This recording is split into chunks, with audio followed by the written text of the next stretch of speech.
Hi everybody, this is a quick tour of the Tabletop Farm farm plots. I have 5 farm plots and I think I'll go to 3 or 4 today with you and try to keep this short and sweet. So here's the Tabletop Farm cypress plot. Started this one in 2010 and here's the inside of my shed. You can see I have an assortment of tons of tools and everything. My seeds for the season there, and my propane burner there on my backpack. Got some seeds that I grew, grain right there, and a bunch of crazy stuff. See, this is a wintertime project once it actually starts raining to clean that. And we had this built several years ago. Put the tools on the back, and got a gate there to drive in with the delivery truck, and then load it up and take it off to restaurants. Here's my packing shed, and that's where I pack all my CSA boxes. In the summertime, we extend it about 10 feet with some shade cloth and use these tables and extend these tables all the way around. So about 80 CSA boxes every week. Here's some seeded areas that just reseeded with arugula, and hopefully, well, they're already coming up actually. Big junk pile. I'm trying to get rid of junk piles, but over there you can kind of see, I'll zoom in, is my wash station, and it's pretty bare bones, but it works. And then we got some scarlet frill mustards, some Napa cabbages in here, and then I've been doing some gopher trapping.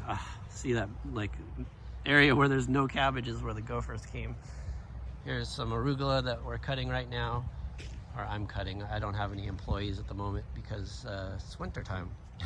And then here's some more arugula that's supposed to come up soon. Walk over here to where the other crops are growing.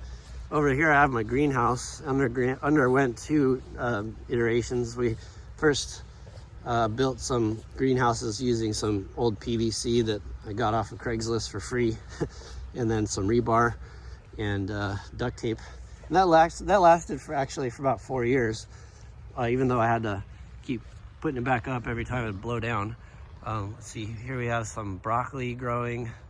I'll zoom in on this broccoli. And you can see that the sparrows have been doing a little damage to the broccoli, but it's actually not so bad. Here's an example of it though. This is what it looks like when the sparrows come and eat it. I think sometimes the quail come too, but they did a real number on this row here.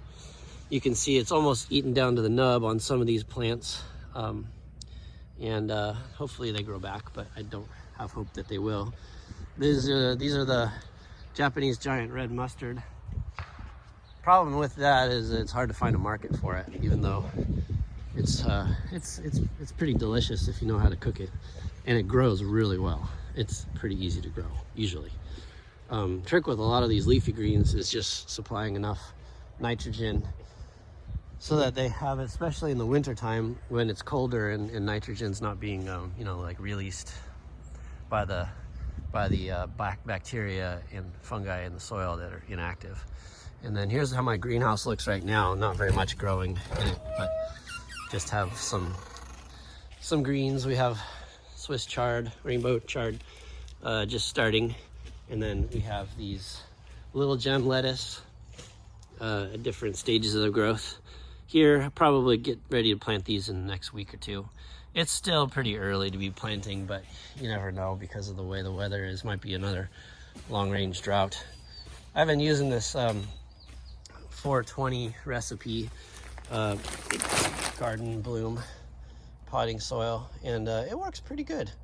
Instead of blending it myself, I think I mentioned that I had to go with the purchase stuff because we had some issues with our weeds getting in one time. And yeah, you can see my deer fence kind of all the way around. I don't know if you can actually see it, but it keeps the deer out pretty well. Usually I have to do some maintenance on it every year. And then here's some of my drip tape storage area. This is how I store my drip tape. I don't roll it up because I feel like it damages it. And then I pretty much just throw a tarp over all of my seedling start stuff, all my trays and whatnot. in the wintertime, but since it hasn't really been raining, it's like back burner projects. All right, we'll go over to the other plot and check out that soon. Oh, maybe I ought to show you my farm stand real quick, actually, before we go over there. We'll walk.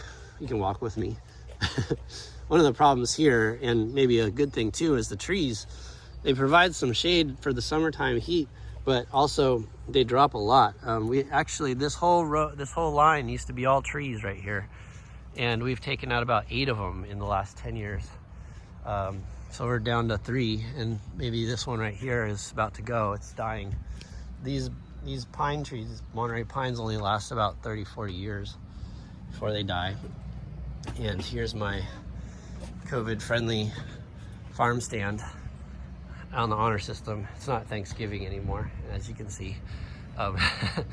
And we still got a few things left I was gonna harvest this morning.